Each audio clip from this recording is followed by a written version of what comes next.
also talk about other places besides Alaska, but mostly it's Alaska themed. Alrighty, folks. Welcome back to the Mushing Alaska podcast. Excited for another episode. And, well, Sean, good to see you, man. How are things your way? Oh, it's the breakup season here, and it's just a weird time. It's a weird time, all the snow's melting, and you can't really enjoy the trails too, like, it's not quite ready for hiking and not good enough for skiing. And just like a weird energy of just like so much sunlight after a long dark winter, and the snow's melting, and it's just like summer starting, and it's pretty I don't want to say overwhelming, but yeah, it's just like, wow, summer's right around the corner, and I gotta move out and new jobs and traveling, and it's a pretty exciting time, like a positive kind of anxiety, I would say. Nice. Change is around the corner, essentially. It's here, baby. It's here. It's around the corner. It's imminent. Yeah. Nice. Well, that's what's up, man. I'm excited for this episode. We had Bailey Vitello on, and we just recorded with him the other day, and man, I really enjoyed our time with him. We chatted. It went by really fast. I mean, they always go by fast, but all of a sudden, I think we're like close to an hour and a half in, and it's like, man, I think the collection of the three of us, we are good at just continuing to carry the conversation on. But yeah, what were some of your takeaways from our time with Bailey? My takeaway was that he only goes on 3-day vacations, and he's getting married, and they're going to Italy for the honeymoon. No. They're going to Milan, New Hampshire, which is where he's from. Yes. Oh, Milan. Now, I can't. I would assume that's what he's doing, because you wouldn't go from Alaska to Milan for 3 days only, right? Milan, Italy, right? So you would do that trip, though, if it's to New Hampshire. Okay. I will have to. I guess so. I never heard of Milan, New Hampshire. So did he say New Hampshire?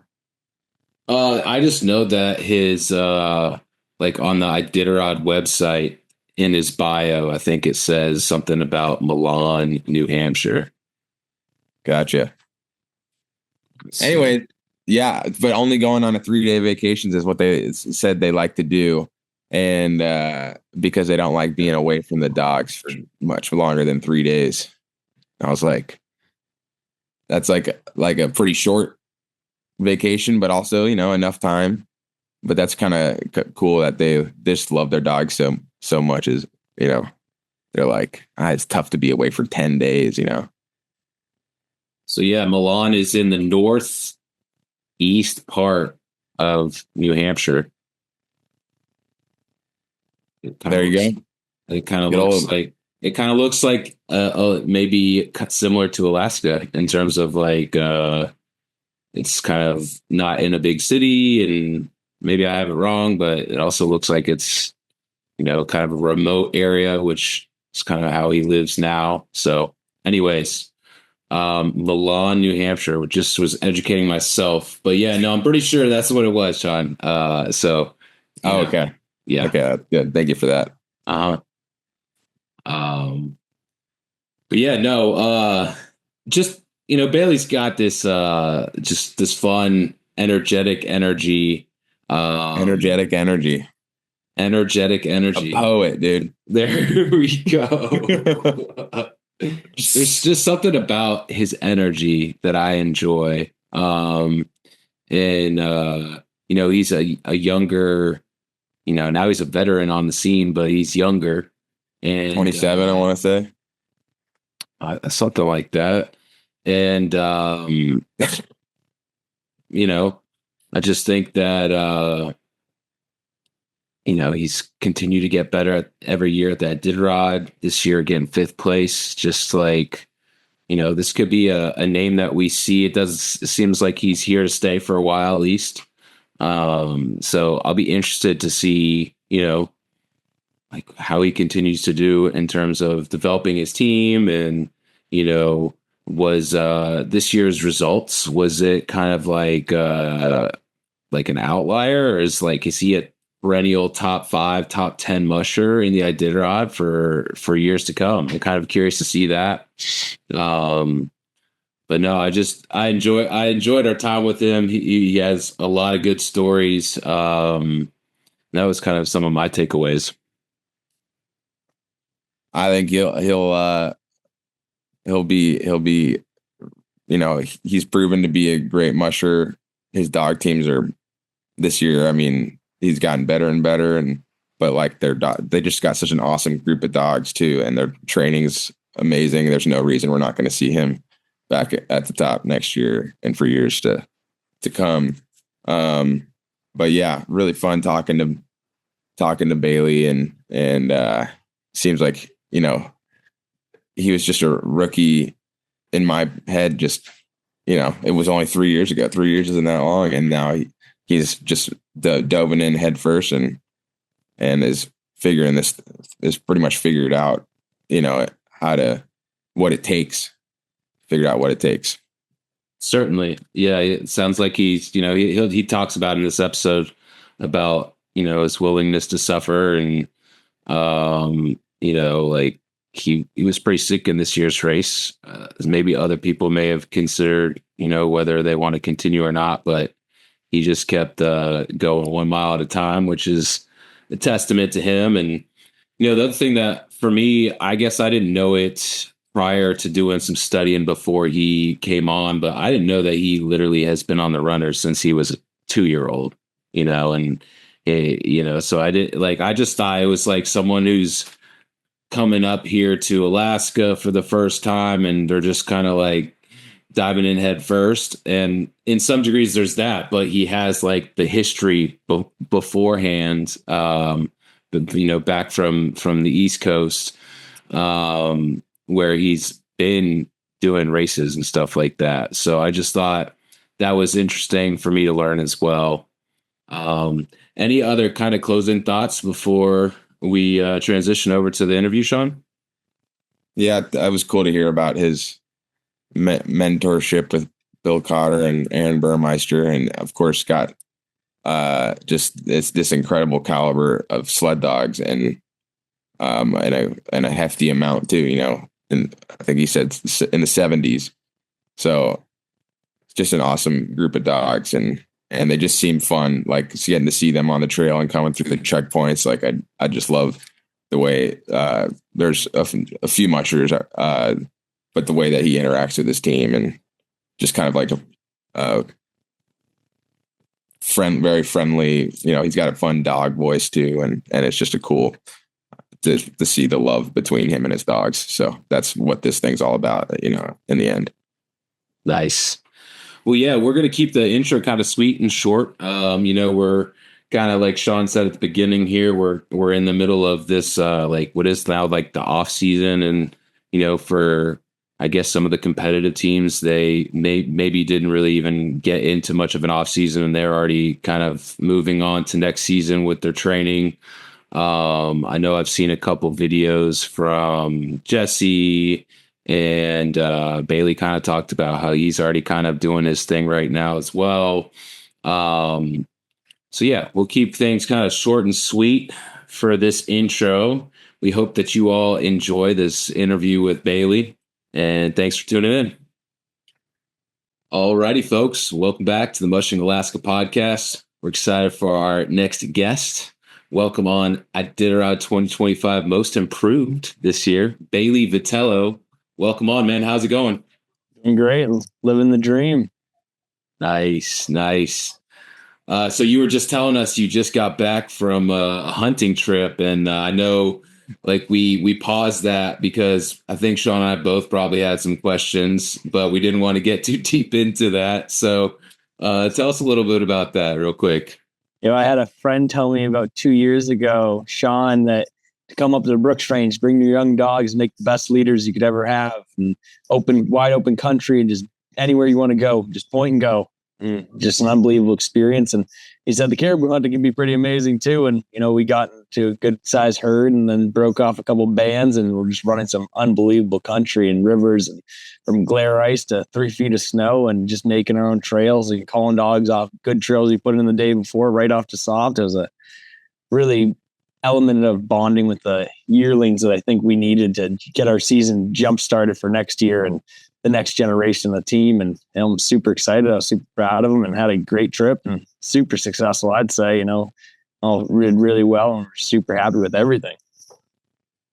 That's awesome, man. I got a couple questions. Firstly, how long is that drive from Nenana to where?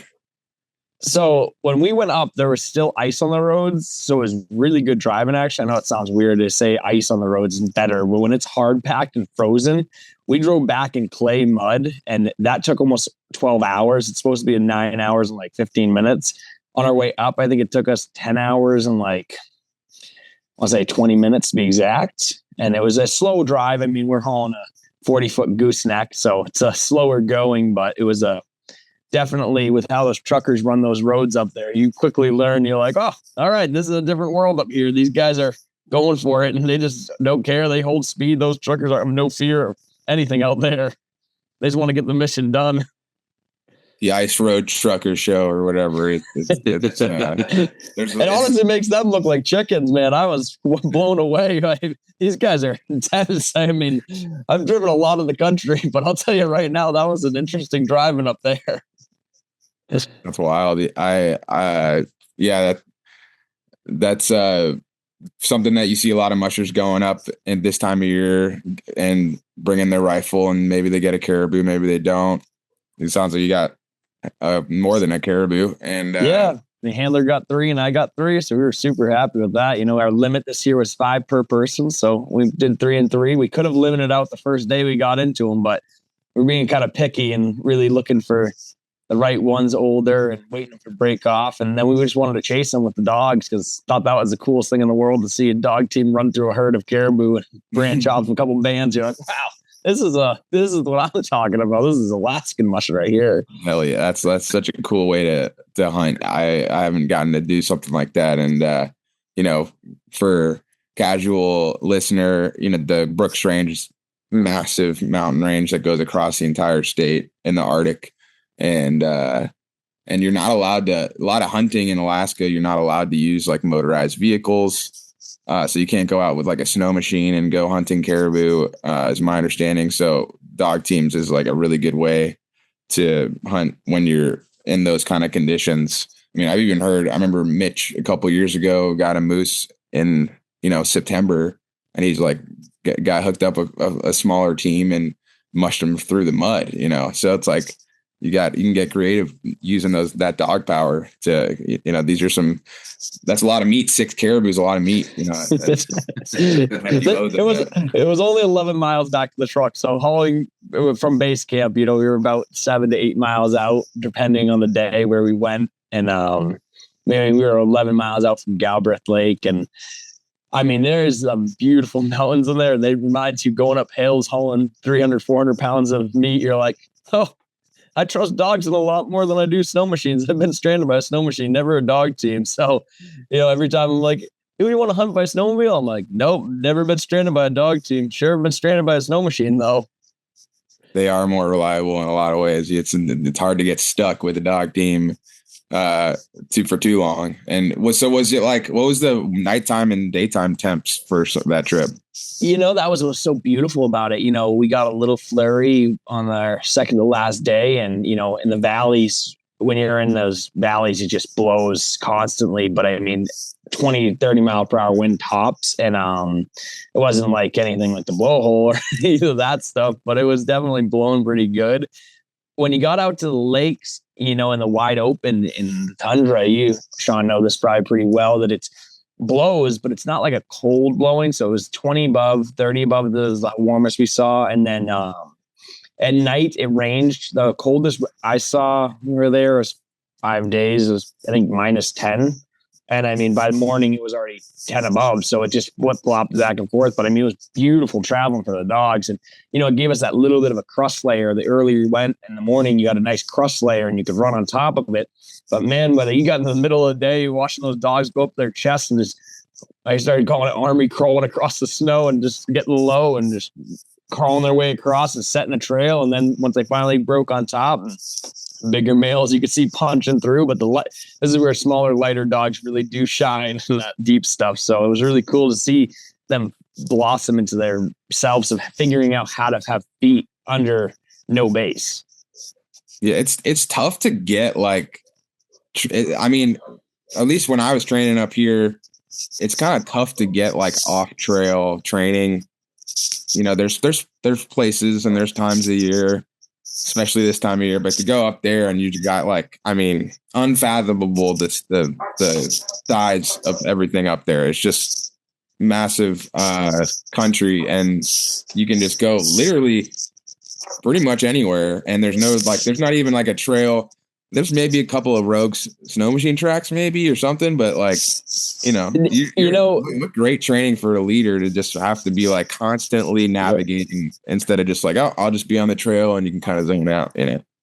I guess that was kind of the beauty of it. It was there was just the only other mushers, and it looked like one snow machine went in there, but I mean, it was just us and the dogs and other mushers. And it was just so cool. It was a big party the whole time, and get a bunch of mushers together. It's usually pretty rowdy, but it was a really cool group of people. And I was just we were having a blast. It was it was our own little end of the season last hurrah, and just all right, well, I could stay here for a month if I didn't have to work. So it'd be nice to just take off and do this, but you get real life catches up to you eventually and you realize you can't stay out there, but it is beautiful. And you could just stay out there forever. We had a sweet setup. We even had Starlink set up with a little generator and everything out there. So nice. we were glamping a little bit, but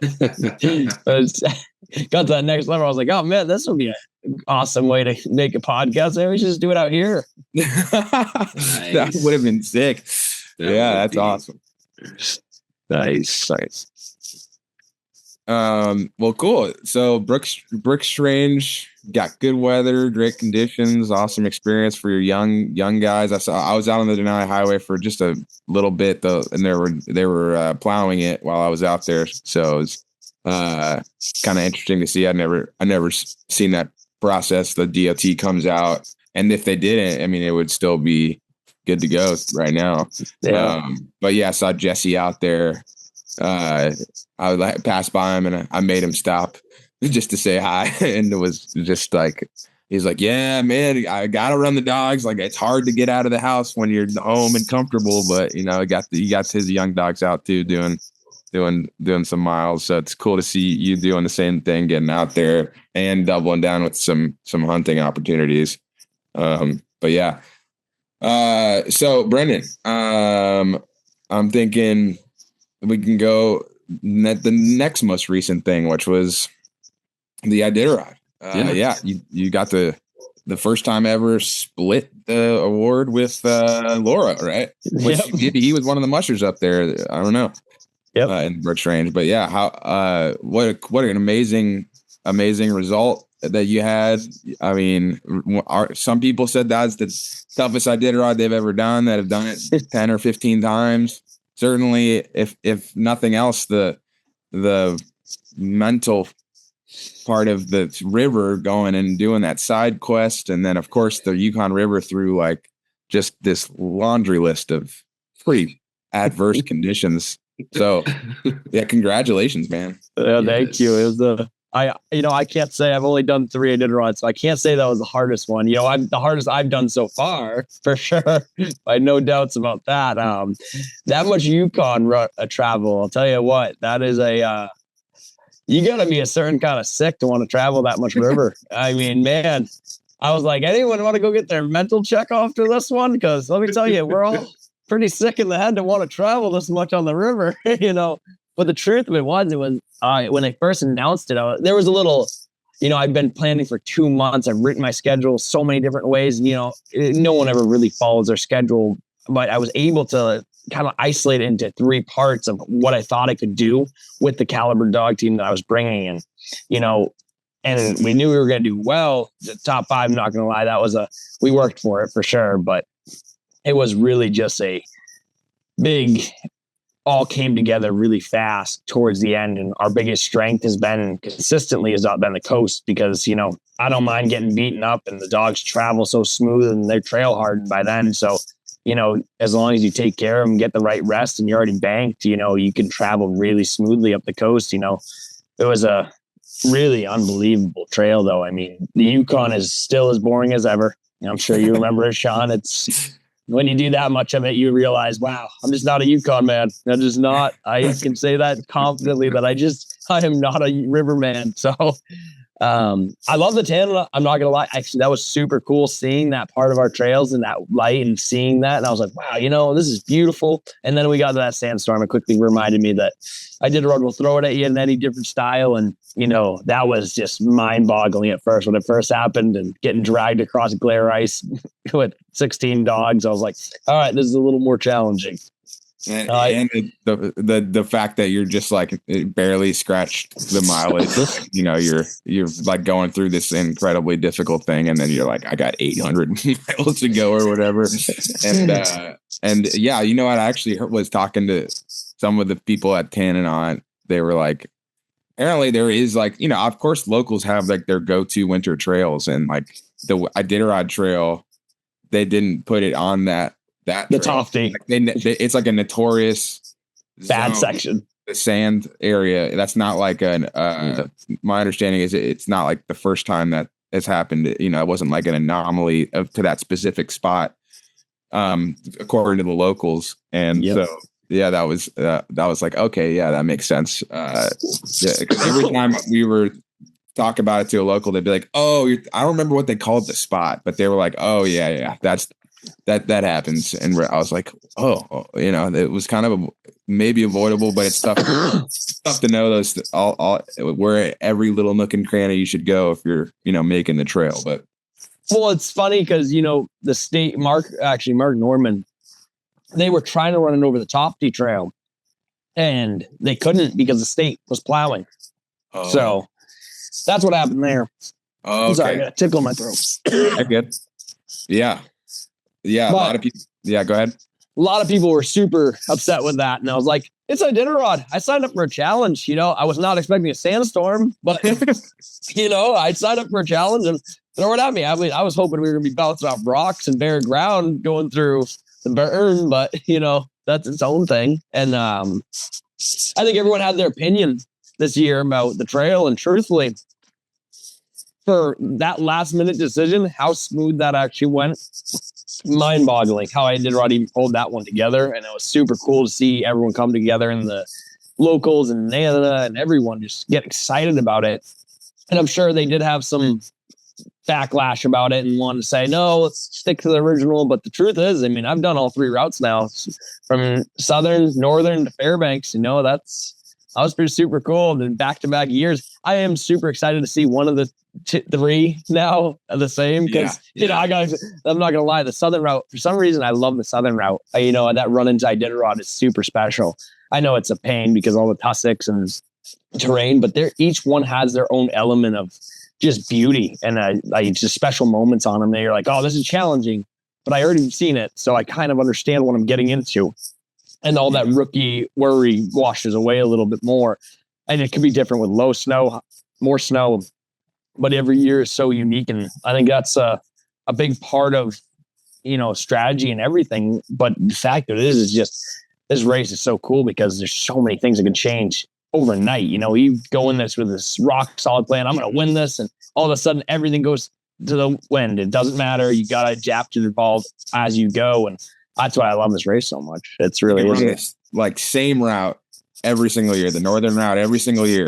It's never the, you know, it's just never the same with 1,000 miles of trail and the dynamics of an Alaskan winter and rivers. There's also just such a that dance going on these rivers and the coast of the ocean, you know, just never the same. So that's why, you know, when you see people putting up consistent finishes, you know, at the top of the race, that's that much more commendable, you know, just because you've seen the trail doesn't, like, you know, it doesn't necessarily mean much.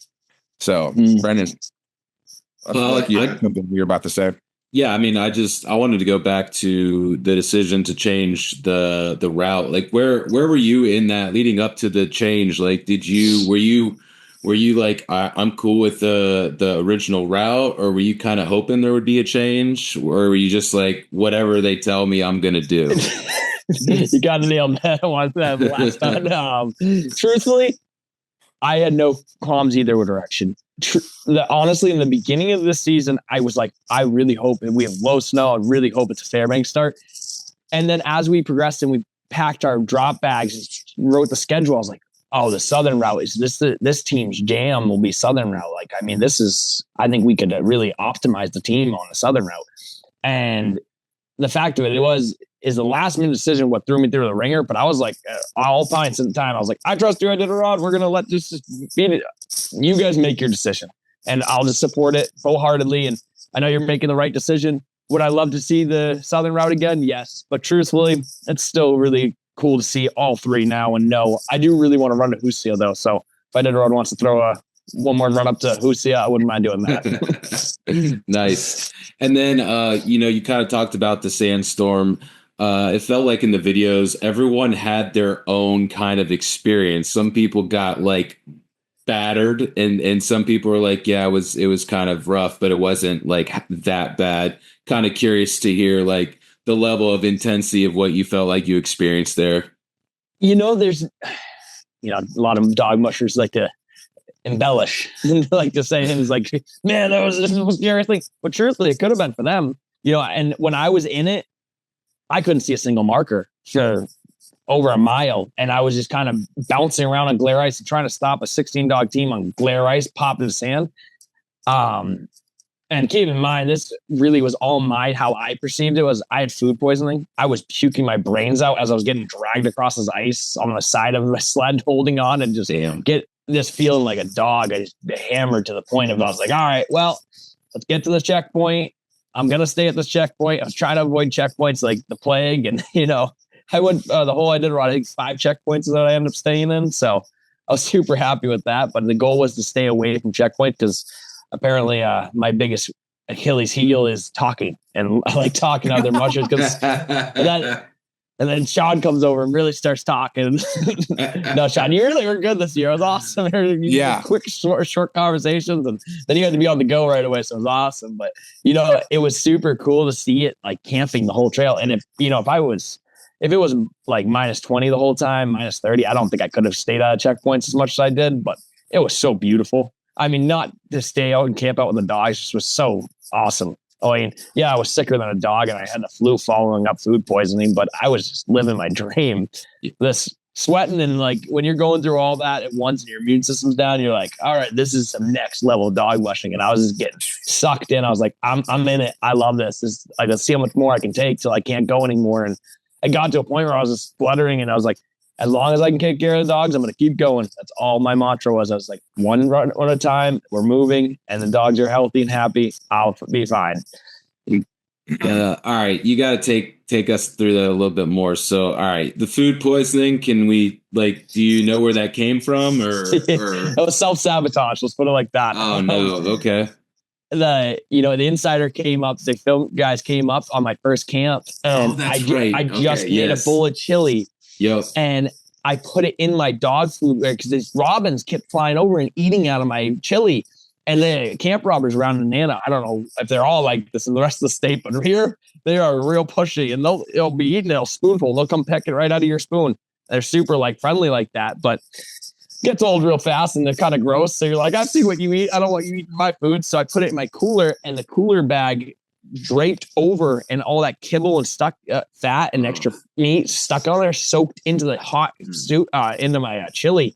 And I could see the resin, when feet breaks down tallow and starts really rendering to a point where it's just oil. I was like, oh, it can't be that bad for me. I was like, well, how that can't be bad. And I picked out the bigger pieces of kibble thinking I'd be fine. Well, this is a theory of where we think we got prepared. Literally following that up like less than 8 hours after that, I was puking everything I tried to eat and just... Yeah, it was 3 days of just what I thought was the worst part of my life. I was like, wow. But then I followed up with the flu and it reminded me it could always be worse. Dude, damn. So I mean, you're sick for 3 days of food poisoning, but like from a race perspective, like, are you just like, all right, are you kind of like taking your foot off the gas a little bit, or like, how does that affect your mentality with what you're trying to accomplish at that point in the race? So I went into this race with one strict goal. Didn't matter about anyone around me or what place I was in. I was there to optimize my dog team and optimize their best capability of their team. I didn't care what was going on around me. I didn't decide a single one of my moves till the coast around any other dog. What everyone else was doing around me didn't matter. I didn't care if I was in first or dead last. That team was where they needed to be.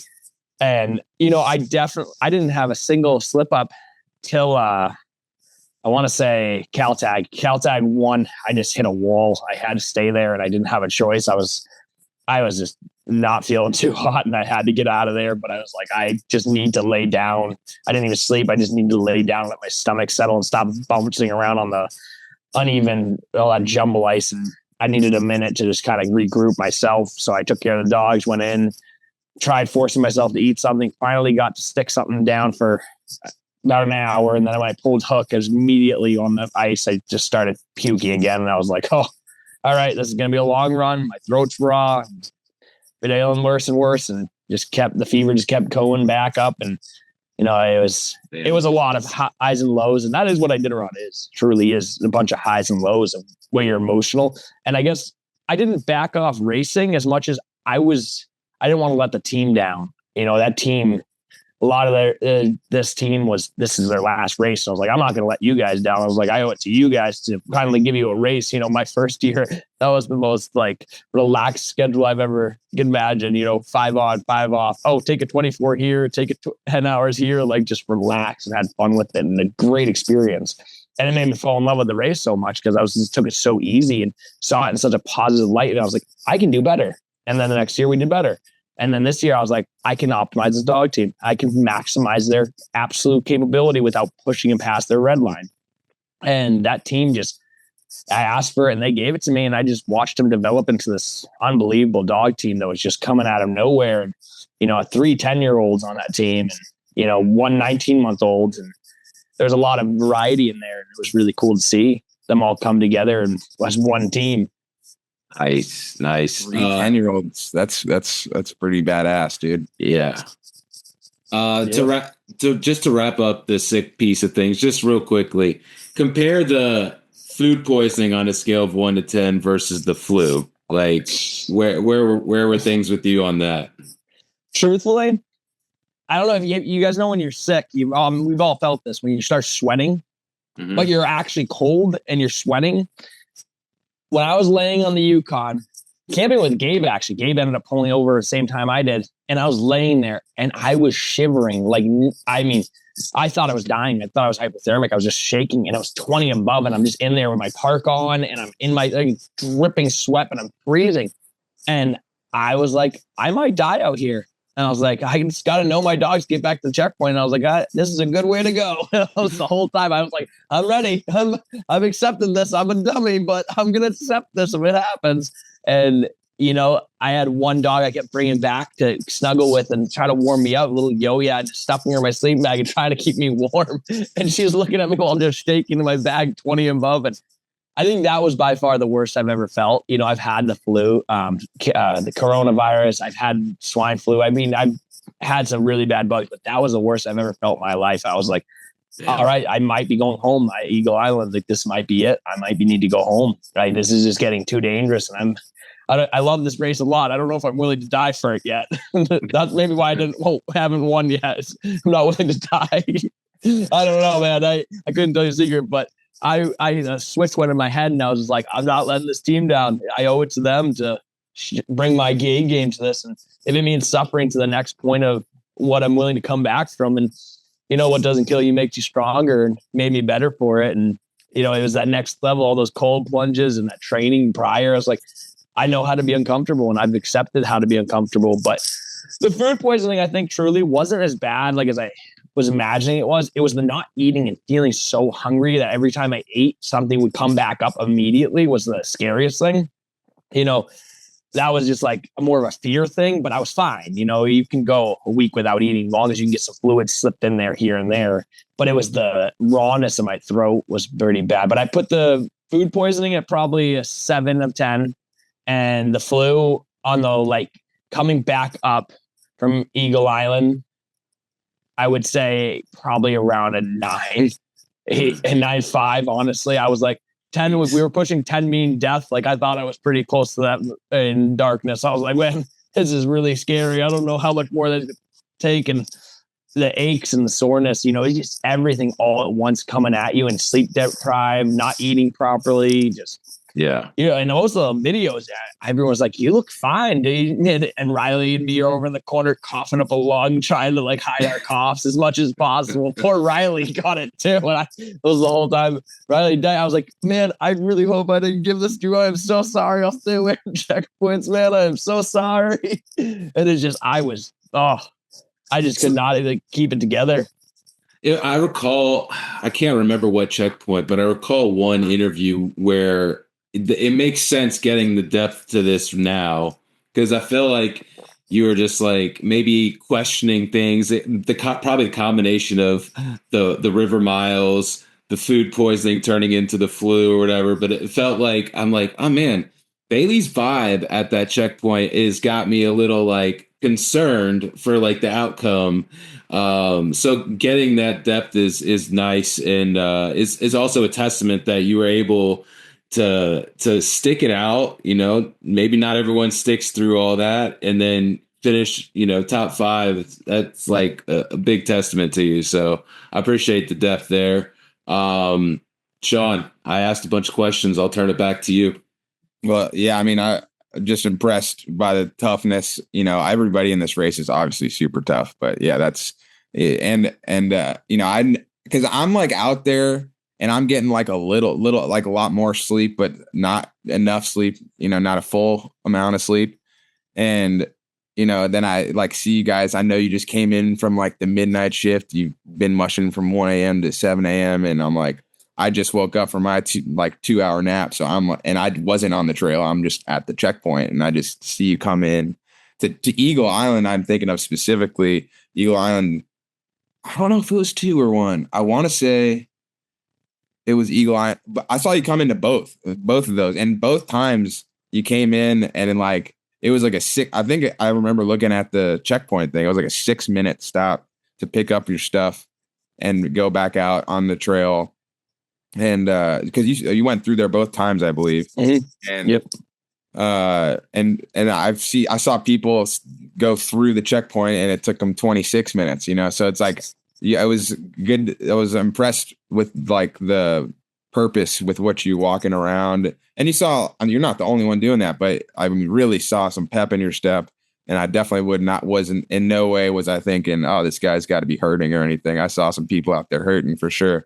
And I'm thinking of like when Dallas and I worked together, and he'd all, you know, one of his mantras is like, what's the next, like, just get to the next thing, whatever that thing is. And when I'm going through, you know, just traveling or just whatever in life, like, all right, just do this thing. And like the tougher life is, the shorter into the future I look, you know, I'm like, all right, just tie my fucking shoe and get out of the house. You're like, you know, it's like how like sure, like, are you in that sleeping bag shivering and you're like, just unzip the bag, like just start there, just unzip the bag, you know, like Jesus, man. You're kind of I'm like reliving this right now. You saying that, I'm like, I'm not even thinking of my time, because I didn't take my boots off at all. Like I didn't care. I just let my feet rot. I was like, man, I'm just gonna let these things, because I was not willing to put them back on. I was like, it was so painful to put them on and off that I was like bending over and doing that. I was like, I'm not gonna booty myself. I'll booty my dogs before I'm booty myself again. So I'll leave my Staggers on and I'll slip my Neos off. I'll take one layer off and I'll feel good. Yeah. And you know, I think that whole mentality of that, like almost like a survival mode goes in, and like the human body, man, it is so impressive what we can take. But I mean, like you don't realize what you're capable of until you ask for it, you know, and then you do it and you're like, Man, I've been a little whiny about this. This is easy. I've had it really easy, man. I can't be complaining about this. I could be dying right now. And, I'm my health, I'm feeling great. You can't help but smile. And then all of a sudden the dogs feel this energy of like pride and happiness. And you're like, oh my God, I'm fueling this team with energy and happiness. I'm shitting rainbows right now. It's like, and man, I think it was like it was just one little accomplishment. You're right. It was just those little accomplishments that felt like the world was all at peace and everything was going too smooth. That was my biggest thing. I was telling everyone, I was like, it's all going too smooth. That's the real issue. Everything else around me is so smooth and perfect. And I'm right on track. We're going a little slower, but that's okay because it's just the trail conditions were at hand right now. So,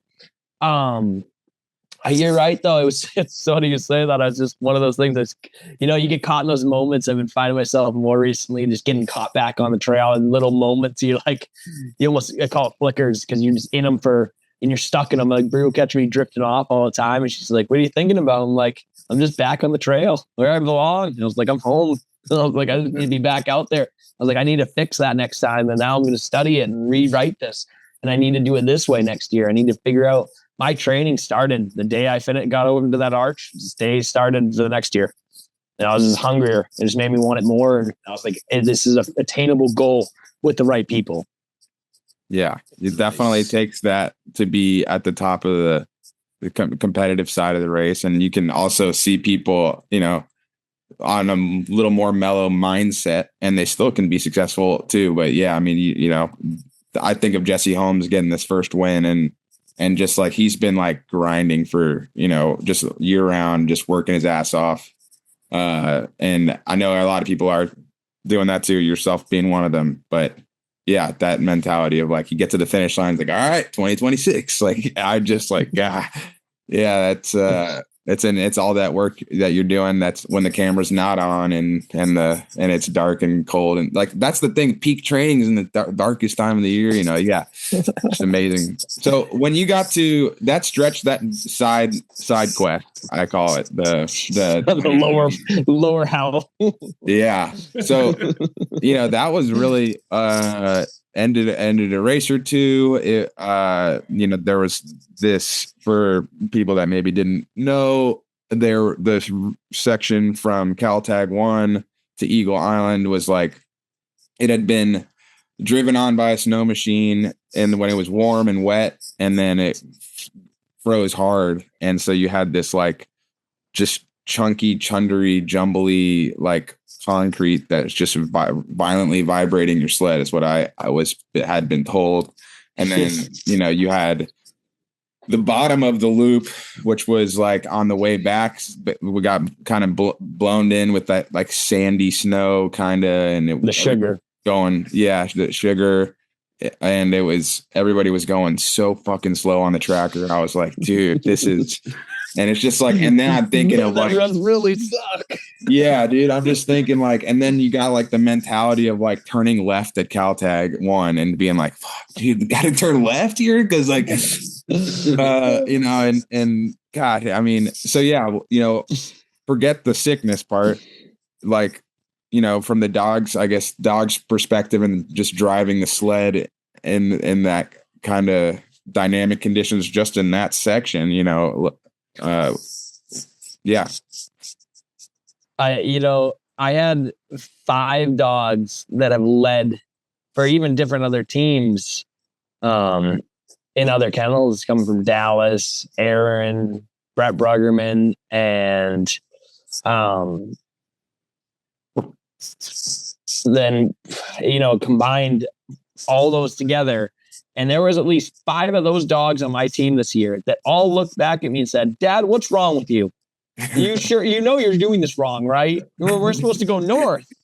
And, that was pretty disheartening seeing them look at me like I was the biggest dummy ever, which I was like, yeah, I do kind of feel like a dummy right now. I'm not going to lie to you. So I think there was a moment of going down there that was like daunting. But then once we were in it, we were in it. We were just like, all right, we're doing this. We got this. We're feeling good.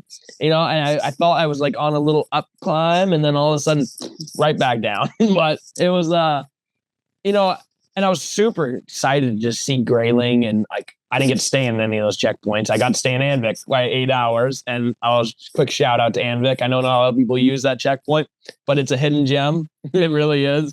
It's kind of like Takatna without the pie, and it's really just an unbelievable community that comes out to that little community. It's just like every one of those makes you feel like you're at home, and it's just an experience of a lifetime. So, we've been super happy with everything with that run. And it was just, I was so proud of the team. They were just blowing me out of the water. And everyone's like, oh, you're doing really well. You're like, you pick it up, you could be a better place. I'm like, don't care. Don't care what other people are doing. Just want to see what they can do. And if the team's not feeling it, let's stay for an extra hour. Who's telling you to pick it up?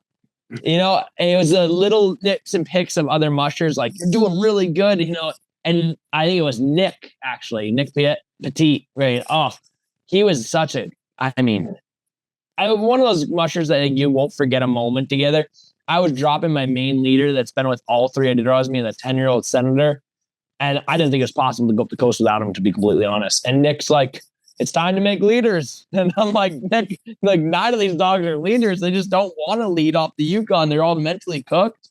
And I just don't think they're in your Caltech too. And he's like, you're running an unbelievable race. He's like, hey, you don't realize how well you're doing it. And I think he was just like, hey, he's like, those dogs know the answer, and you just trust your dogs. I'm like, I understand that, man. And I was like, I do. I trust my dogs, but man, I'm asking a lot of them right now. And he was just so cool about it, and just a great sport about staying positive and just like keeping energy. Cause I was super bummed out, losing main leader. That's been my primary leader for past 3 years, leaving a checkpoint like Caltag without him. I was like, is this possible to go up the coast and survive this without him? And, you will lean into Doug, and, Aaron's been coaching, mentoring. He told me, he's like, you basically gave up your teddy bear. He's like, you gave that one security blanket, your nappy and your security blanket of being a baby and growing up without him, and realized you could do it without him. And, I had that 19-month-old puppy. He's like, look back and super standing there proud, wiggle his butt, like wants to play with me. And I was like, I'm going to ask it, and let's do it. And let's see how we move. Let's 1 mile at a time. If that gets too hard, 500 feet at a time. And we'll just travel and just have fun with it. And any little mistakes, just laughed about it. He turned the team around to sniff another dog's butt and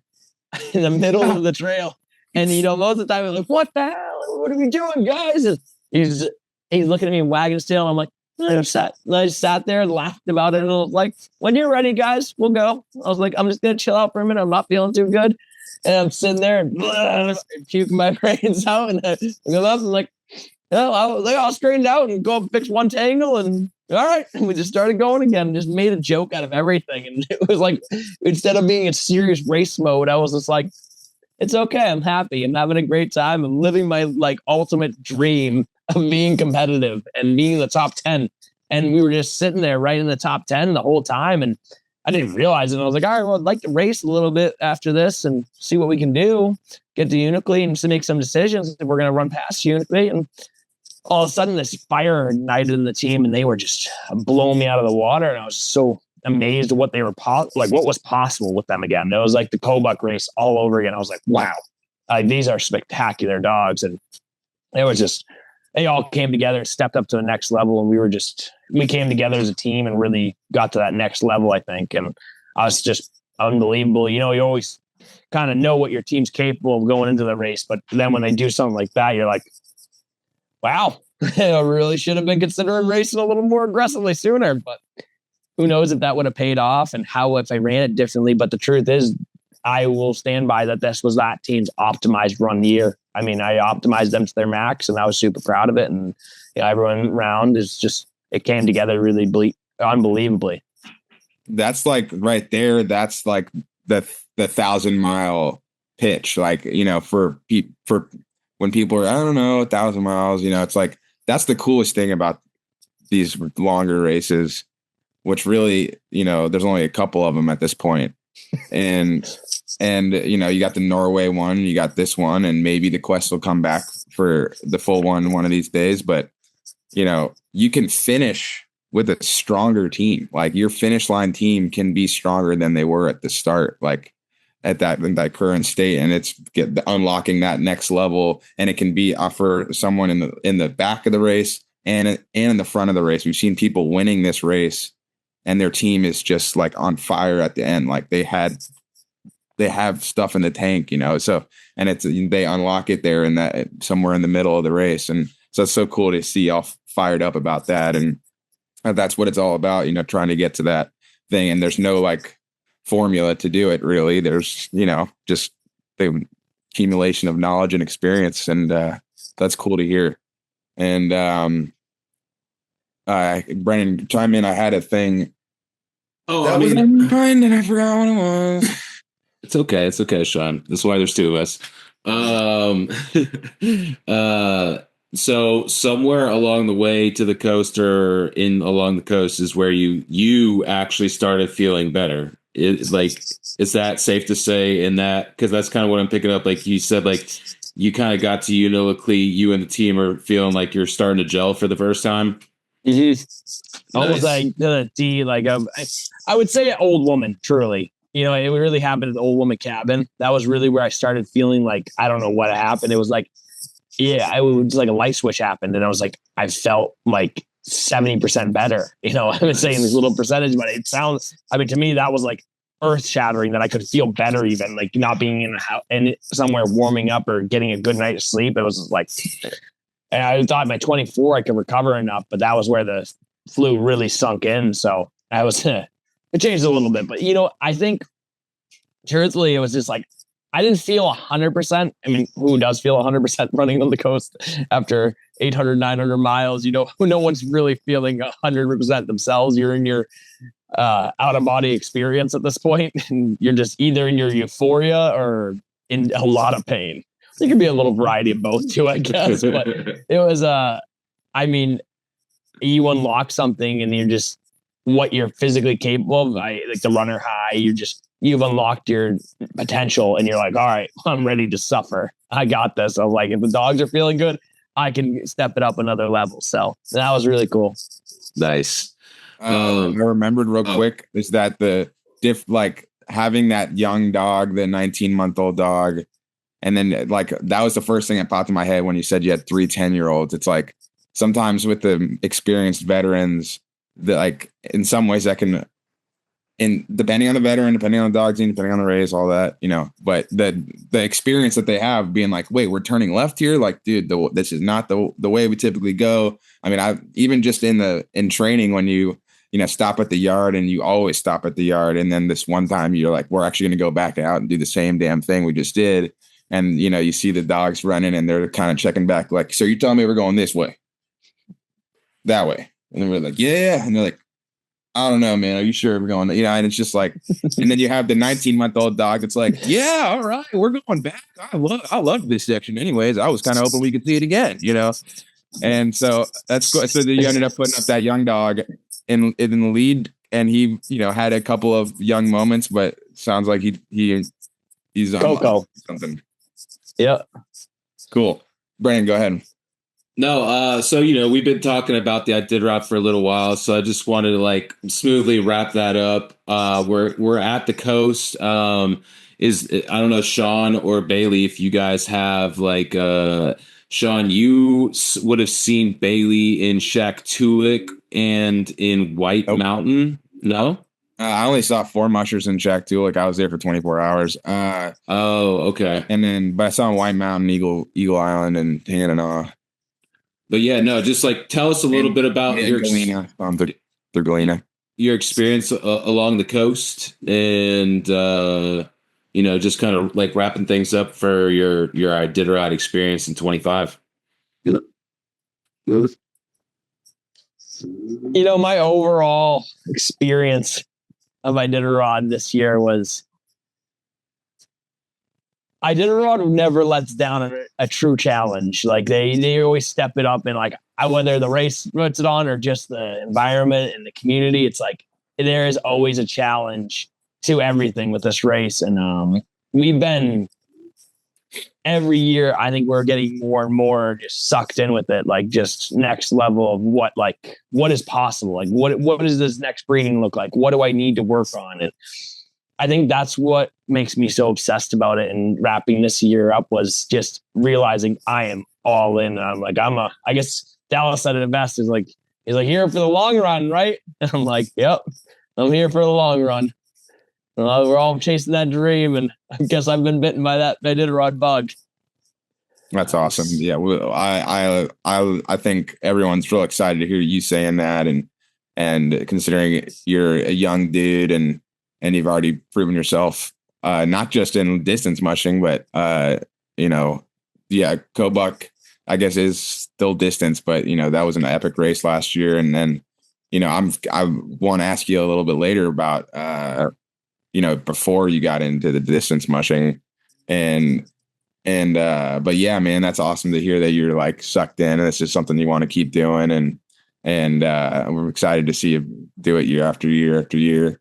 And on that, like, I think this is a great place to kind of transition, just because like we spent so much time with what just happened, but like, can we take a second to talk about the other side of this, which is like you getting to Alaska and like kind of talking about like what led you to even getting, I saw you were on the runners at like 2 years old. So like, this has clearly been like this lifelong dream and goal to run. So just talk a little bit about that.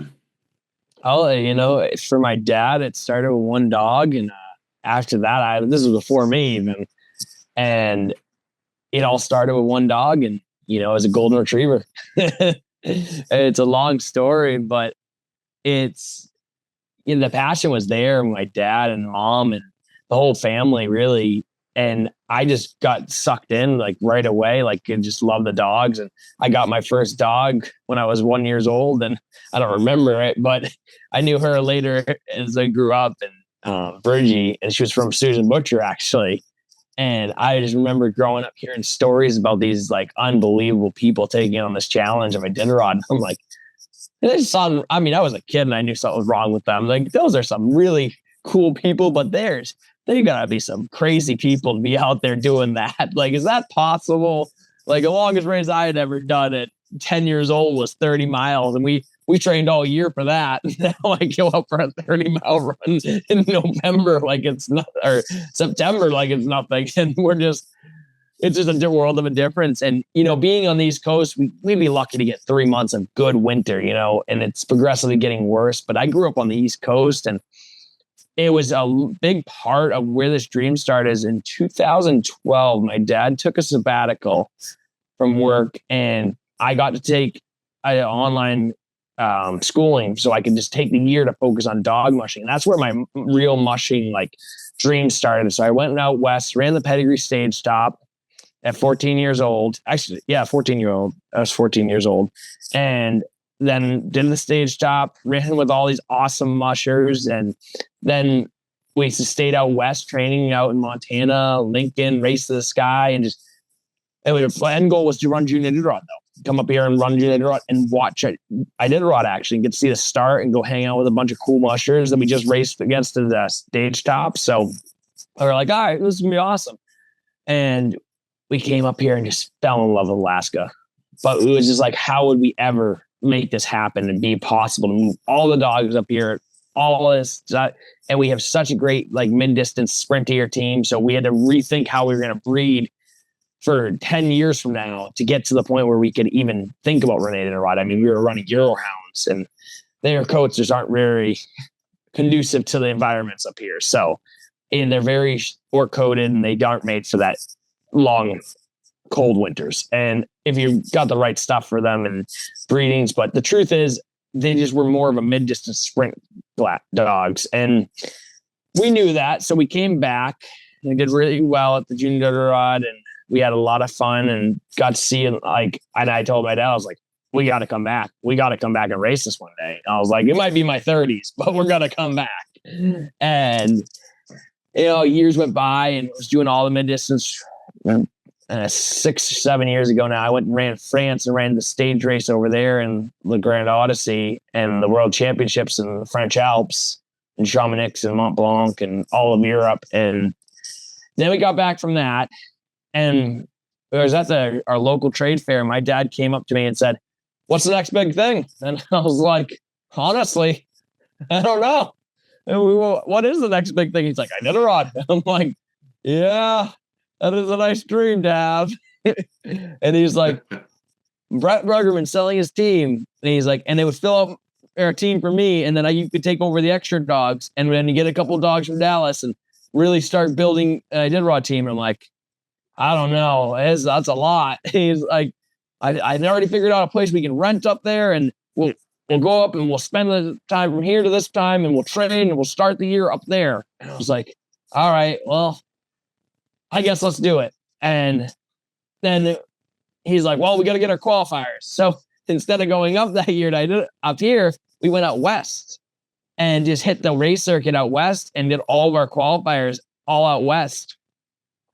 And I'm missing some smarts in this too. Because I don't want to keep us all this whole time wrapped up in the COVID year when it started actually. And Bear Grease was the only distance race that year that went off. So we had to stay there. We only ran the Bear Grease. And then the next year we just scrubbed. But the next year we went in and race after race, the 200, Race the Sky 300, UP 200, Can-Am 250. And we were just hitting all these distance races. And man, we were sucked in. We were like, "Oh, this is awesome. I love traveling with the dogs. This is so cool." My dad, we were loving life and living large. And we were just like, "All right, well, we're going to go do this. We're qualified." And my dad needed one more qualifier. So you're like, "Well, do your qualifier in Alaska next year. Let's go." So we took off, and right before we got here, like a month before we got here, actually, the rental fell through and we didn't have anywhere to go. So we were panicking. And we found this little kennel in Nenana, where we live now currently. And they're like, they didn't want to rent it, but they were selling it. And we're like, even if we buy it and then sell it after, if we only do this once, or just have it as a camper to come up here and see and other mushers come use. And we got it, fixed it up, and made it happen. And we just made it all kind of fell together. And it was almost like the dominoes finally lined up. We were rolling and we were all excited. And it was a big feat. We were only coming up with 34 dogs, and that's all of our dogs at the time. It was like everything we had, 2 teams going into Iditarod, and I was like, "I don't know if there's enough dogs, but we'll try our very best." And, we just had such a fun, go get it attitude. Let's just do our best and have fun with it and learn as much as we can, because it's just what it's all about. And, it was just an unbelievable experience. And that's kind of where it led us up to here. And then I ran it. And man, that Iditarod bug, when it bites, it's dangerous, man. I just can't believe that if you run this once, how you cannot want to just feel that urge to go back, and it calls to you when it least expect it to. And if it's not calling to you, it's not for everyone. It's suffering at this level is just not for everyone. But when it calls to you, someone's got to answer that call and say, "It's time. Let's go get this. Let's do this. We can do this as a team." And this is awesome. Exhibit A as to when people say it's the biggest accomplishment, is getting to the start line it's just it, and not to take away from 3 finishes for Bailey, but he just listed off 14 years of training and thinking and planning and moving and traveling and to get to that start line, it's just so many hurdles. And so yeah, that's such an accomplishment, for the people that didn't finish this year. They got out there, they got on the trail, it didn't work out. And that kind of brings me up to my next question. It's you've run the circuit of the lower 48 and races, these mid-distance races. And I know a lot of people that have done them. I've never really, I would love to go down in there, one of these winters and see the stage stop and some of these races. And I'm just kind of curious, what do you think, the level of preparation that those events give you, if nothing else, you get your dog team trained up and you succeed in those races and then go up here and run Iditarod, total difference. World. What do you think about that? I think it's a world of difference. That's the hardest question right there, because they're just so different. Iditarod, if you're not eat, sleep, and breathe Iditarod, you won't be successful with this. I've never seen anyone that's not like eat, sleep, breathe it and wanting to finish it. You have to like your whole life, all of a sudden, even if you're only running it once, anyone that's successful with this just pours their whole life on pause, like all at once. I mean, you could have that waterfall flowing and you shut it off. Just be the damn life stops. Iditarod is all. And it's not, maybe that's not the truth for everyone. But the teams that like I've become obsessed with it, maybe that's the better worded. We've been just, it's so like when you're in that energy and that environment of all these people that have sacrificed so much just to be part of this or be in this community. And you have to do that a lot for mid-distance racing too, and sprint racing. You have to dedicate a lot. If you want to be a master at it, you still have to dedicate it. I mean, but if I had to put it side by side in comparison to years of running dogs my whole life, every year I've ran Iditarods, I say that's the most I could ever spend on a dog sled. I just spent 9,700 miles on runners this year. Like that's the most I could do. And then I'm like, well, you know what? The first year was like 6,000. I was like, maybe I could do another 1,000. I'd like to see what 20,000 looks like in 1 year. Jesus. And then like you think about the time and the amount of time that must have taken. I was getting in with my main team, taking my yearlings out and doing the same camping series. Right. And this back-to-back days. And that's where I've always been good at sleep deprivation. I just shut my brain off and I'm just with the dogs and go full beast mode with them. And they're just like, all right. And I love listening to your guys' podcasts and all the other stuff. That keeps me entertained super. Like, I appreciate you guys. Like, yeah, I love listening to everyone's podcast. I listen to everything too. Like, I mean, I listen to the Two Bears, One Cave, like all these crazy things. You're like, it's just funny stuff. And then audiobooks, obviously. But like, you don't need to sleep when you got good entertainment, and dogs are already entertaining, but you add some little dashes of spice in there and you're like, all right, I can not sleep for the rest of my life right now. Just dig this for an hour at a time, half hour. And you get so sleep deprived. You're just like, some things that don't sound very sane. You're like, all right, that sounds pretty sane right now. And you're like, that's when you have to start worrying. But yeah, you know, like, oh, shout out for Idaho real quick. Idaho Sled Dogs. I did forget to mention them on our series of qualifiers, Idaho 300. Sean, if you ever get a chance to go check out that race, man, seriously, one of my favorites. I mean, it is right up there with Kobuk and Cusco. I mean, it really has on my heart a special place. I mean, it is just unbelievable, beautiful country, and the people that put that race on. I mean, it doesn't get enough credit for what it is, and it's just, I would go run every year if it could make sense with our training schedule, but it's just like, it doesn't line up with anything we do. And I call my trifecta is Cusco, Iditarod, and Kobuk. Those are my three babies. Every year I get to run those. I'm like, that was an unbelievable season. I promised the dogs we got top 5 this year, I wouldn't go run Kobuk with them. So nice. I said that on the coast, and I was like, all right, if we do top 5, no Kobuk. I promise. And I was like, all right, maybe I shouldn't have made that promise, because I was watching that track and I'm like, I really wish I was at Kobuk right now. Yeah. That definitely felt like it was a race for second up there. So it would have been cool to see you in there, but you know, it'll be around. And I hope so. You know, that's what we all say. He'll be around. Everyone keeps saying that to me. Like, it's going to be there next year. I'm like, I treat every race like it's my last race.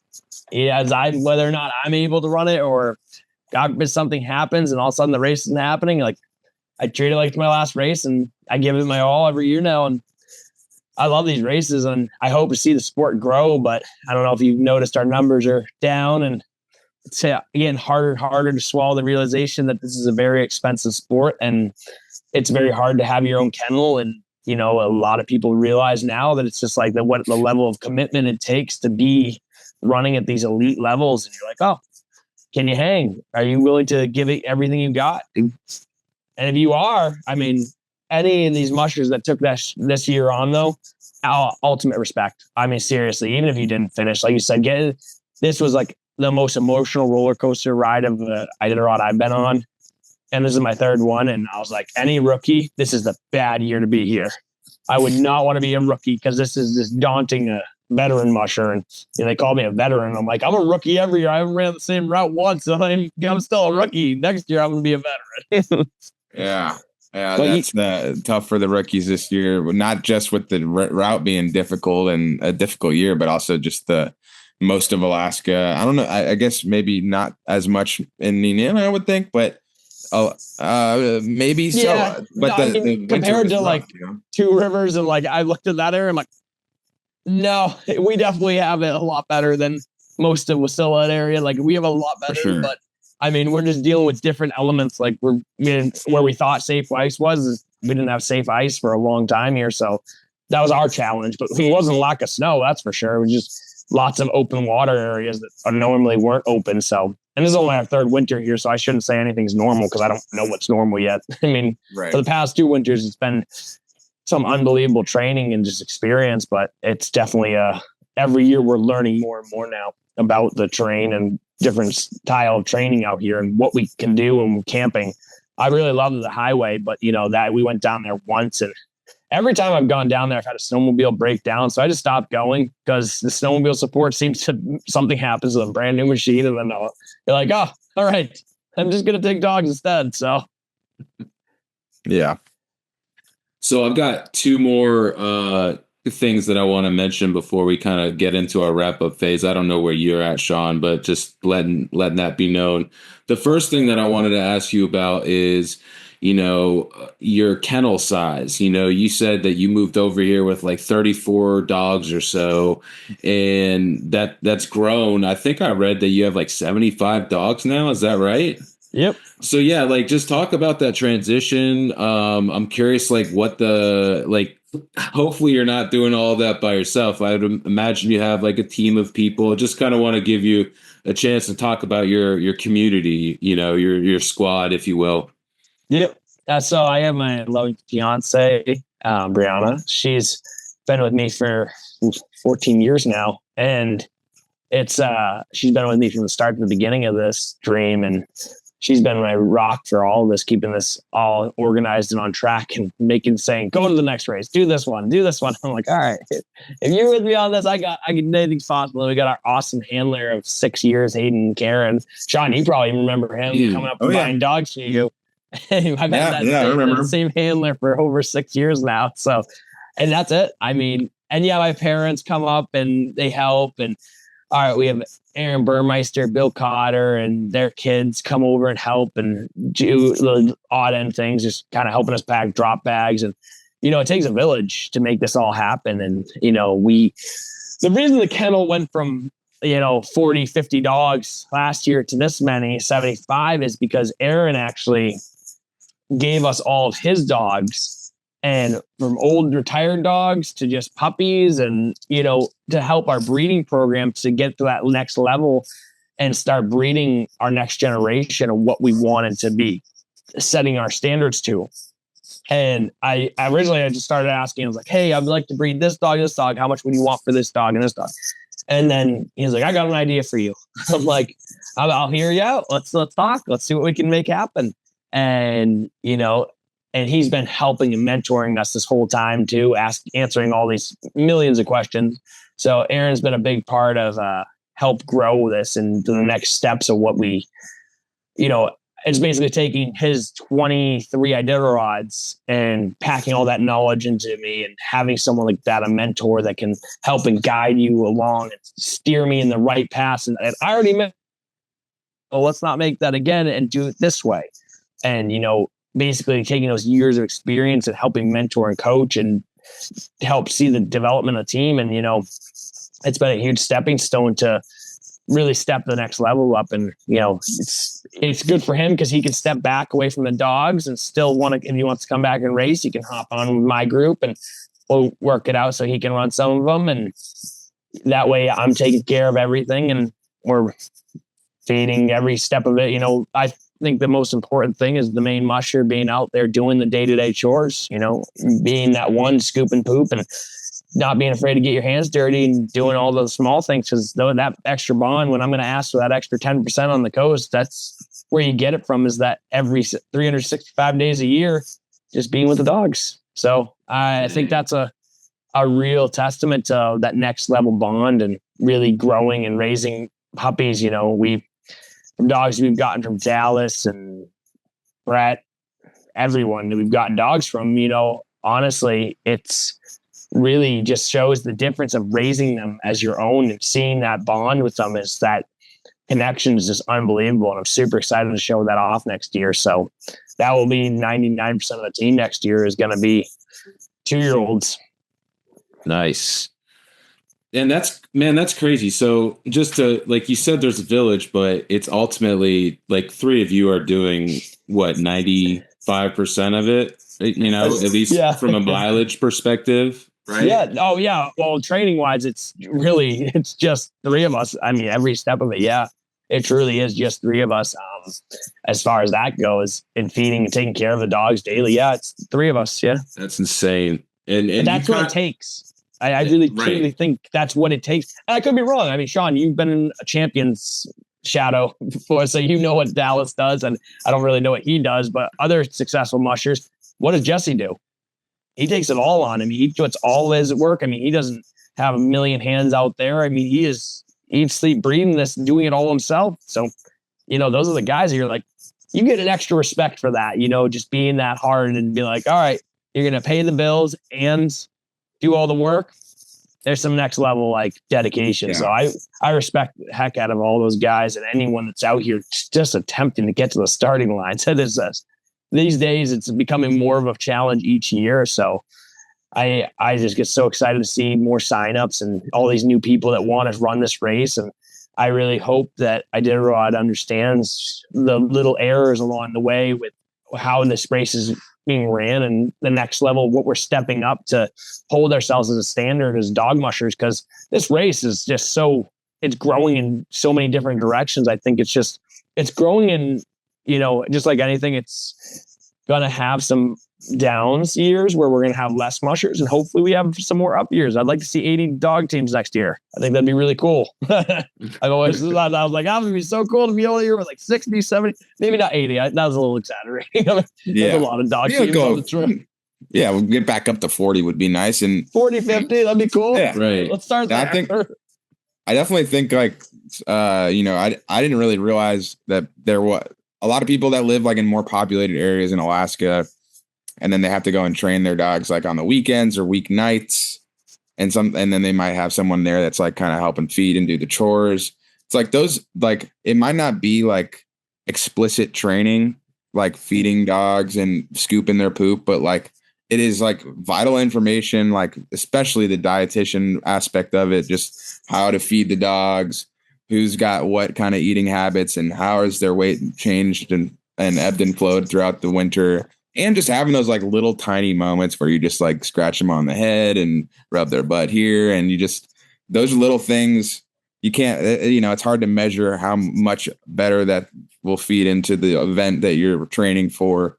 But it's definitely notable when I'm looking at, someone doing their routine at a checkpoint who's maybe not there with their team year round.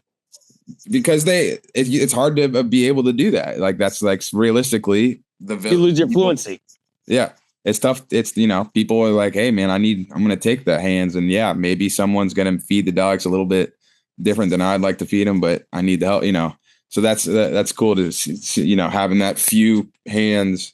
You guys can really be like kind of one, caregiver and one unit, with the 3 of you. But yeah, Brennan, what's your next one? Oh, it was just, you kind of touched on it already, but I kind of drive the point home. You talk about your mentorship relationship with Aaron Burmeister. I'm curious, just like, how did that even come to fruition? How did, did you go to him and be like, hey man, you've done this thing a lot and you're pretty darn good at it. Like, I'm curious about that. So, he's my neighbor. So Rick Mackey and Bill Cotter are my next door neighbors, but Aaron's my neighbor in the back. So I'm just surrounded by greatness all around. And, it actually went over with me asking permission to run down his runway during dryland. I was like, hey, we're new to the area. Bill said to come over here and talk to you. Because Bill came over and introduced himself. I've been following Bill since I was like a little kid watching the Quest. So I was like living my dreams, like be like, oh, this guy's gonna be my neighbor. That's so cool. And Rick came over and he was telling me all these stories about Iditarod. He's like, you gotta do this and this and this. You don't do that though. If you do this, Oh man, I wish I just recorded all that because I missed like 99% of what you just said because I'm still in awe moment. Hold on. And they're so patient. And I went up there and he's just such a, I want to say patient. He's really like he's so understanding that like I've been doing this my whole life, but I still like want to learn and master things. So he's just been like a huge footstep. And my dad was always been my mentor and like just guiding me along and like, oh, I've already done this. Don't do it like this. Cause if you do it like that, it's going to do this. And, having people like that in my life that have been such a big stepping stone to what makes this unbelievable team. And, my mom and dad, they, from day one, they didn't want to push me in any direction. The other two brothers didn't want anything to do with the dog mushing. I was just all in every step of the way. And I mean, I felt horribly, looking back on it now, I'm like, oh man, I really feel that fire. My dad and me just so like the whole time. My mom just loved it so much too. And I think she's always loved watching. But I mean, we've always had 20 to 30 dogs. You're like, wow.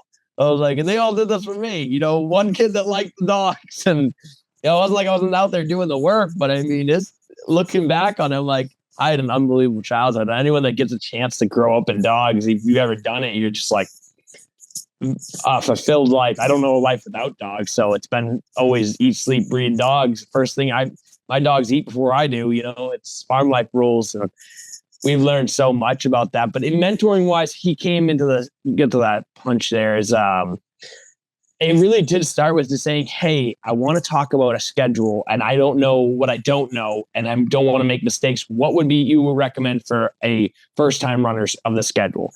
And he's like, come over, have coffee and let's sit down and talk about this. And he just took the time and heard me out what I thought to do. And instead of giving me the answer, he pointed me in directions to ask the right questions. And that's what made me learn so much better. Anyone can just sit there and tell you do this and you do that, we'll do this.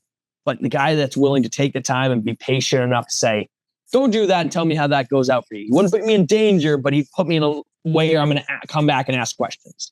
And that made me appreciate it that much more because he's just taking the extra time that's going to take to go make that mistake. But it's not going to be a big enough mistake where we can't recover, but you can learn a lot more from him without him telling you, saying, if you do it this way, it's going to do that, but you need to be thinking about it this way.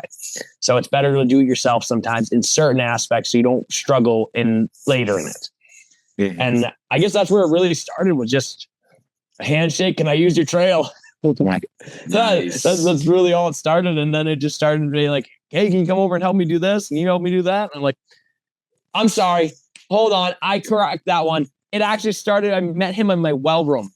Our well in the house wasn't working, and I ran to Fairbanks to get something, a part or something I forgot what we were doing. And I come home and Bree's in the bathroom with this guy in the well room. And she's like, I'm in here, honey. And that was where I first met Aaron. And that was just meeting Aaron, though. He was in my well room fixing my well. That was the first time I met Aaron. Nice. It was the funniest thing. His daughter standing there, kind of holding the lights. I was like looking at him like, this is some real Alaskan stuff, huh? The neighbor just comes in and fixes my well for me. That's awesome. You definitely. The answer was to shoot the well, by the way, if you're wondering how to fix it. We shot a 45 down the well. It freed up all that sediment because it's been sitting for so vacant for so long. What? That's how we freed up the pin well. It was hilarious. In the moment, I was like, wow, it doesn't get more Alaskan than that, I guess, right?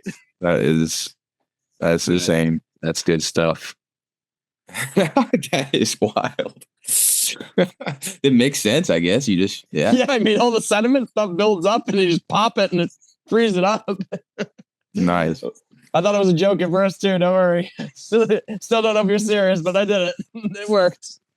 Wow. Yeah, it seems I saw him out on the trail a little bit this year. He just I don't know him super well, but it just seems like he really enjoys sharing, mushing with people, whether it's the folks at the checkpoint or his neighbors. And he loves seeing. He was talking to Emily Robinson, trying to get her roped into running. She's like, you got to run next year, man. You just got and Emily's like, so that's kind of a fun conversation to be around. But Yeah, let's a couple heavy hitting quick questions here. Brennan's looking at something. I don't know what, and then we can call it. But Brennan, you got something in mind here? Just start off with, you already kind of talked earlier about you do listen to things on the runners. So just who are some of your favorite musical artists? Hobo Jim. It's gonna sound super corny, but yeah, I love Hobo Jim. Like, I have listened to the same track, Fisherman's Dream and Woodsmoke. Obviously, Iditarod, Iditarod. Like, I'm a big Hobo Jim guy. I've listened to that probably a million times. That was the first CD my dad and me listened to, probably on our way up from Jackson Hole. Let's say Jackson Hole, and we were Montana area, and we listened to that CD over 300 times coming up the Alcan. Yeah, I you think you'd be sick of it by then, but we pulled into Anchorage and met him at a gas station, and it was the coolest. It was the coolest thing in the world. And I was like, we just listened to your same CD because we couldn't get it out of the truck for the whole time. The radio stopped working, and we listened to that CD over 300 times, and I still love every single song. I can sing it word for word, and man, that's the guy I wanted to sing in my wedding. I was like, that's the guy I want. I love his music. Hobo Jim is the man, the legend. Yeah, nice. He's definitely some good. Listen, I haven't gotten into I've listened. Obviously, the Iditarod Trail song is imprinted in my mind, but yeah, I need to get Fishing for Chickens. You gotta try Fishing for Chickens. That's a good one. For chickens. Nice. It's all about music too. What's your go-to like quick snack? Oh, that's a hard one. It used to be Jolly Ranchers. Bree used to make me a little Nalgene bottle and powder coat all the Jolly Ranchers so they didn't stick together, and I shake them and then they wouldn't stick together. So I could pop them in like just automatic instead of dealing with little wrappers. But this year, let me just say, next level from Bree. Like, I'm over here, my mind is absolutely blown. I got a quick plug here, real quick. So if you see any of those plastic bowls, I wish I had one in here. Those little 2-inch they're called pencil holders, and everyone almost uses them at Iditarod now. My rookie year I Iditarod, Bree went to Target and found those, and we started using those. My rookie I Iditarod 3 years ago, and everyone's like, "Oh, I heard it from him. I heard it from him." I'm like, Bree's the one that discovered these and started this huge thing. They're like, this woman has been my innovator since day one, like changing the game. She's like, that didn't work, so let's do this. And I'm like, oh, I love you, baby. You are the greatest in this operation sometimes. So like, without you, I would be fumbling a lot. A woman of my dreams. I love it. But yeah, Jolly Ranchers, I gotta shout out Jolly Ranchers. Blue only. By far. Oh. I don't mess around with anything besides blue. Sorry. What's that, blue raspberry? Is that the flavor? Yes, it is. Blue raspberry. Okay. They do have a limited cotton candy too, which isn't as good, but it's good. It's good. And obviously fruit snacks. Weird, I know. Those little packets of fruit snacks, Welchers. Yeah. Oh, those hit different when they're frozen. They're just like gummies. But this year, I'm giving it the by far Ricola cough drops. I did not send enough of those out on the trail, but Ricola cough drops. My throat was so raw. The whole time I was like asking everyone, do you guys have any cough drops? And everyone carries those nasty cherry ones that taste like cough syrup. And I'm like, this is not ideal. So let's change it up a little. Ricola. That's funny. That's great. That's gonna be a sponsor next year for sure. Like, all right, guys, Ricola. You have to say it like at the beginning of like every interview. Like, I want to shout out to Ricola. Anyway, Oh, dude, let's hear your Mount Rushmore of mushers, top 5. Oh. Record has 4 faces on it, but we'll go with top 5. Yeah, I was just gonna say that to Sean. I was like, I didn't want to take the hype out of it. Damn, man, he just crushed his dreams. No, there's fine. Don't worry. No, obviously, I got to put Susan Butcher up there. I mean, she helped my dad. I got dogs from my dad back 30 years ago, so I've got to give her a shout out. And I've been following her I mean, I followed her whole career. I mean, she was like my highlight. I wanted to run dogs with her my whole life and never got to. But I did get to run with Tekla, so that was kind of cool. And daughter and her dad, so that was cool. I would say, you got to give this shout out to Lance. I truly a master with that dog team. Talk about it like an overcoming battle and just defying all odds and being that next level musher. He's always been a highlight for me. Aaron, obviously, I've been following Aaron too, and he's so close every time. He's just been, and it's just always so fun to watch him race. Bill Cotter. I know he's my neighbor. I shouldn't be just shouting off neighbors, but if you look back at his history, he is a hardcore old school musher. And just the level of success he's had has just been unbelievable with the Quest. And, the Quest is a different level of racing too. That 1,000 miles is respect, ultimate respect. And then to go run Iditarod right after the same team. I'm sorry, Lance, and that's just so cool. That's my dream. The only reason I'm holding off from running Quest is because my first Quest will be 1,000 miles, or it won't be a Quest at all. Nice. So are we doing 4 or are we doing 5? I've been corrected, so let's stick to 4. All right, so we did Susan Butcher, Lance Mackey, Aaron Burmeister, Bill Cotter. Yep. Nice. Yeah, it doesn't have to be the best the best results. The video reasons are great. Okay. Well, another answer that will be a musher, or maybe not, is a recommendation for a future guest. Oh, I would I know this is gonna sound crazy, but Aaron Burmeister. Surely the guy that's been so. Oh, you guys have had Mark on. I was gonna say Mark Norman. I was like, hey, it's he bleeds Iditarod. When I think Iditarod, it's Mark Norman everywhere. Yeah. That guy he puts it all out there. But I already did him. But he is another awesome conversation. So Aaron Burmeister or Bill Cotter, those two guys are really. They are just the legends. They're the goats. They are they've been huge stepping stones, and they're really cool people to just chat with and talk dogs and see where the evolution of the sport has come from and how it's evolving. And Aaron still has so much involvement in these communities, and he lives in Noma in the summer, he lives in Nenana in the winter, and he is an interesting guy. I would say Aaron Burmeister. Yeah. All right, you gotta. We might have to hit you up here for the bridge the gap. For sure. He knows me, but every time he sees me, he's like, "Hey, bud," and I'm like, we'll get there. We'll get on the first name basis one day, Aaron, but I know who you are. So, but he knows me Pete for the longest time, Sean. So, honestly, the whole joke about the Pete Davidson thing, I'm like, dude, you're like Pete Davidson. That was your nickname for us when me and Hayden came out. I was like, that's Pete. Oh my gosh, that's hilarious. The king of Staten Island, man.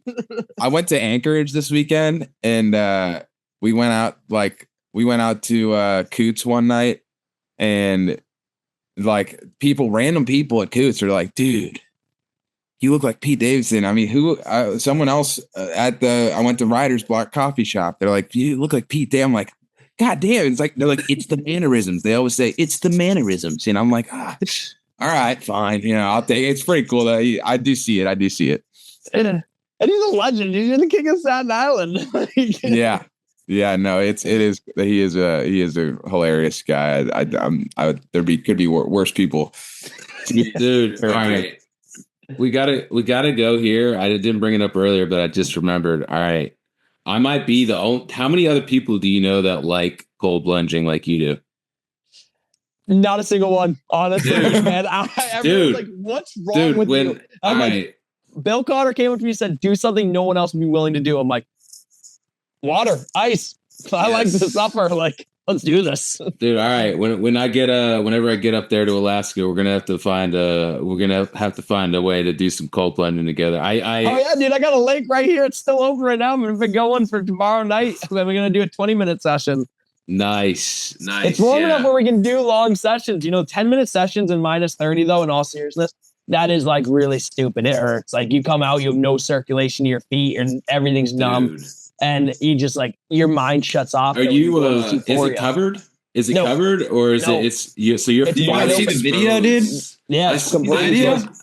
I did, but I like Dude, I that was like blacked the out. most insane the Greg Heister interview I've ever seen. Oh, I love it.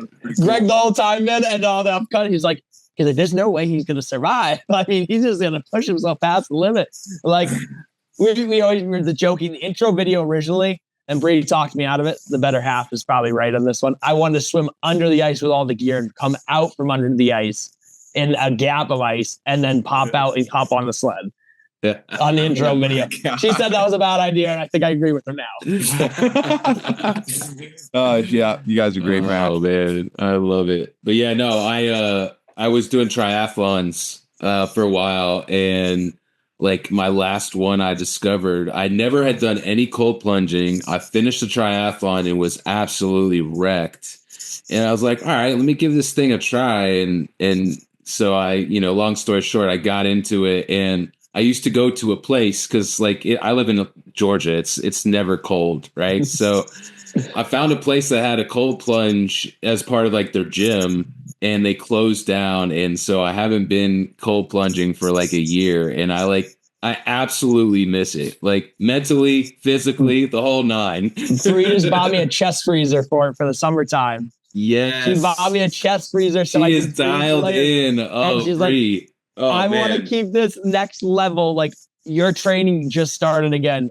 Workouts in the morning are getting more aggressive. What are you going to do to change your mind about this? And how are you going to blend with this? Let's I'm like, go. Eat, sleep, breathe, die, Iditarod. Let's do this. I love it. I love it. I love it. It's just a really unbelievable experience. I just can't believe how far we've come in 3 years. Like it was just push and you're in it. Nice. Yeah, I've got a good, I think what could be a good wrap up question for this, which is on that same line. So we're through the 2025, 2024-25 mushing season, if you will. What's on the docket for Bailey Vitello in this upcoming year? Do you have whether it's mushing related, do you have plans to enjoy a vacation? Do you anything worth mentioning to the listeners? We're getting married this August, I believe. I want to say. Nice. So Okay. I believe Nice to start with that. Good. Start with that. Good move, Bailey. You learned a lot, Then we will be following up with probably a trip to Sicily and for 3 days. We only do 3-day vacations because every time we leave more than 3 days, we both miss the dog so much that we're like, this isn't our normal life and we can't relax without being with the dog. So if they let me fly over 10, 20 dogs, I might stay for longer, but truly our honeymoons are probably going to be 3 days and then just missing the dogs like crazy and wanting to come home. So, yeah, but we're going to follow up.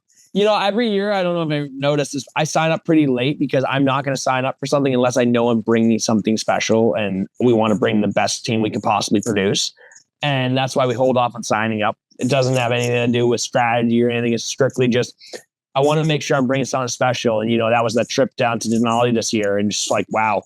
I mean, I'm running 20. I mean, Bree was running 13 dogs. She was running 13 and I was running 14 or 15, I want to say. And we both came back and you'd be a fool not to run. And I'm like, you're right. Let's do this. We got this. We can do this. Let's do this together and let's make it happen. And, having an unbelievable support from the team and family and everyone that's just so energy is just, I mean, the fans are just unbelievable. I mean, they fuel this rocket ship to keep going, this energy to make the fight harder and realize that what we are capable of. And as a team, as a force. And I think truly it's just that next level of what we're preparing for is going to be Iditarod. I mean, I keep saying we're talking about Iditarod. Iditarod is our main docket next year. Obviously, Cusco is up there. That race is truly it's up there in my top 5. I mean, for sure. That's an unbelievable race and community. And we love our host families there. And it's been a really unbelievable experience going to the Cusco. We love that remote race. And so obviously Cusco, let's do the list. Cusco, Connect 200 possibly. That's on my mind for the young dogs. Connect 200, Cusco 300, Iditarod, and end of the season Kobuk 440. Unless we win, I already agreed with the yearlings that if we win it as the 2-year-olds, they're not going to Kobuk. I'm sorry. I love you, Kobuk, but no way. I was like, after a win, you don't go out, leave on a high of a note. Nice. Well, man. I know you're going to be working your butt off, making some money this summer. And that it's so cool to see you have exploded onto the scene these last few years. And thanks so much for taking over an hour with us. It was an awesome talk. Right on. Thank you guys. Yeah, I know. I told you I was a talker. Well, it flew by me, and I've really, it's cool. I haven't gotten to talk to you this long, really, at all. So, I guess a little maybe when you came and saw us a number of years ago, but it was really good to talk to you, man. I enjoyed it.